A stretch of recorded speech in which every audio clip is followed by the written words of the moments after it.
witness. You don't keep me from turning up. 모두 다 여긴 witness. 넌 바른 척하는 criminal. 찔리는 거 you feel it. 너 네가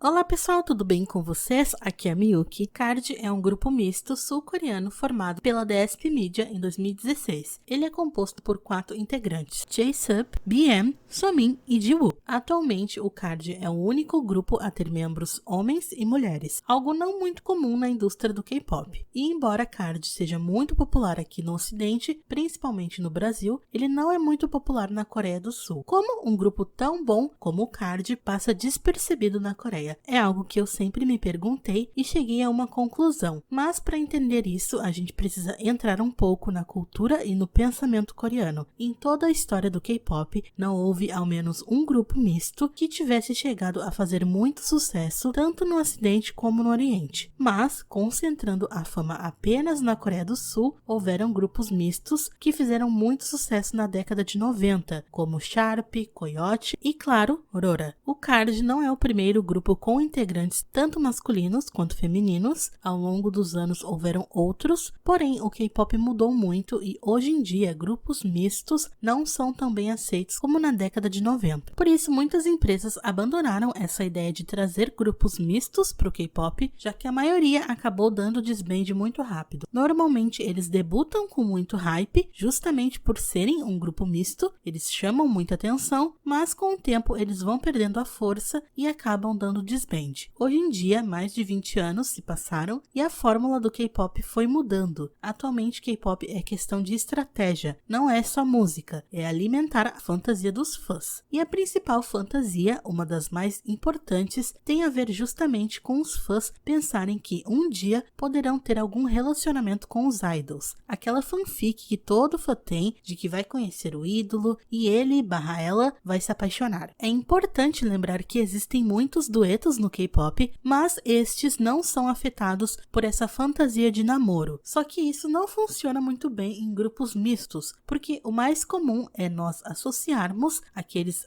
idols de um mesmo grupo como um casal. Para nós que somos ocidentais, isso não muda tanto, porque a gente torce muito pelo bem do artista, mas na Ásia os fãs não aceitam muito bem. E eu nem preciso citar aqui, porque tem vários exemplos e todo mundo sabe que idol namorando é um problema, que o namoro para eles é visto como um escândalo. E sem a estratégia principal, que é essa fantasia, muitas empresas preferem não arriscar. Logo, é preciso pensar muito bem quando se tem um projeto como o KARD, saber qual o tipo de público-alvo e como direcionar o grupo para o mercado. É mais fácil criar um grupo quando a gente sabe que tipo de público ele vai atingir. Porém, grupos mistos não têm um tipo de público específico, o que acaba sendo uma desvantagem. Felizmente, a empresa do KARD, a DSP Media, fez muito bem, porque eles já sabiam que esse modelo misto não dá muito certo na Coreia e simplesmente esqueceram ela, focaram em se destacar no ocidente. O debut foi um sucesso e logo em seguida o grupo começou uma turnê mundial, o que comprova que essa parte logística foi muito bem planejada. O KARD se concentra mais em conceitos latino-americanos que funcionam melhor aqui. Quem acompanha o K-pop sabe que existe um padrão para que os grupos façam sucesso, e qualquer grupo que saia um pouquinho desse padrão já é esquecido. Agora, imaginem o KARD que sai por completo. Eu acho que o KARD é um grupo que deu certo, que conseguiu se destacar mesmo sendo um grupo misto. Eles podem não serem muito conhecidos na Coreia, mas, em compensação, eles conseguiram algo que muitos grupos passaram anos tentando, que é ter uma fanbase ocidental forte. A vantagem de serem um grupo misto é que eles podem explorar vários conceitos e coreografias. Mas então, a pergunta que fica é: um grupo de K-pop consegue se manter ativo mesmo não sendo tão popular na Coreia? Mesmo que muitos grupos sejam mais populares internacionalmente do que na Coreia do Sul, inevitavelmente chega um momento onde é necessário sim que eles façam barulho na Coreia do Sul, porque por mais que eles estejam direcionados para o ocidente, o idioma que eles cantam é coreano, os maiores meios de divulgação, como os programas e patrocinadores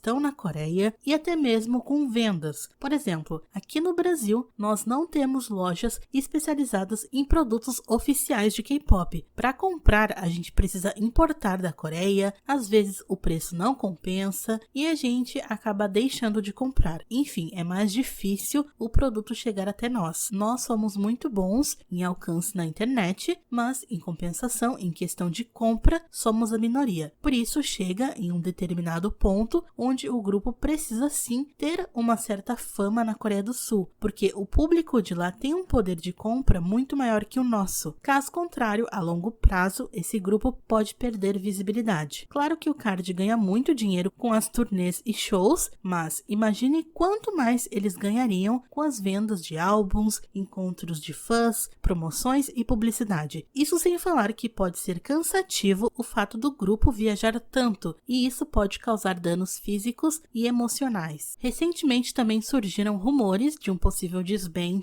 vou comentar um pouco sobre isso. Como o KARD tem mais público aqui no ocidente, todos os projetos, shows estavam para acontecer para cá, mas com a pandemia tudo teve que ser adiado. Isso não afetou só o KARD, praticamente todos os grupos de K-pop tiveram que adiar ou cancelar algo, mas vejam bem, como o KARD tem um público maior no ocidente, acaba que eles perdem mais, porque não tem como fazerem shows nessa época. Isso até é algo que vocês me perguntam bastante, que é como os idols estão promovendo nessa época de quarentena. E assim, gente, não tem como fazer nada. A estratégia que as empresas tiveram foi recorrer às transmissões online, lives, vídeos de interação no YouTube. Os programas continuam sendo gravados, mas sem plateia. E continuando sobre o disband do KARD, nada foi confirmado, são apenas boatos e eles só estão tendo mais dificuldades porque nesse momento é impossível qualquer tipo de evento. Todos os grupos que focam no ocidente nesse momento estão em desvantagem. Eu gosto muito do KARD, eles têm uma química maravilhosa, um alto astral fora do palco. Eu acho que é um grupo que verdadeiramente gosta dos brasileiros. Tem muito grupo que vem pra cá só pra lucrar, mas que não se interessa pela nossa cultura e nem demonstra ter interesse em conhecer, não interage com ninguém, às vezes só ficam lá no hotel, só saem pro show e era isso. Eu vejo a diferença, o KARD gosta e quer aprender sobre o Brasil, já visitou vários programas e deu entrevista para várias mídias, sendo grandes ou pequenas, eles não fazem distinção. Para mim, se tem um grupo que merece ser enaltecido pelos brasileiros, esse grupo é o KARD, que sempre tá lembrando de nós com carinho e não apenas por lucro. É isso, galera. Kisses, let it go!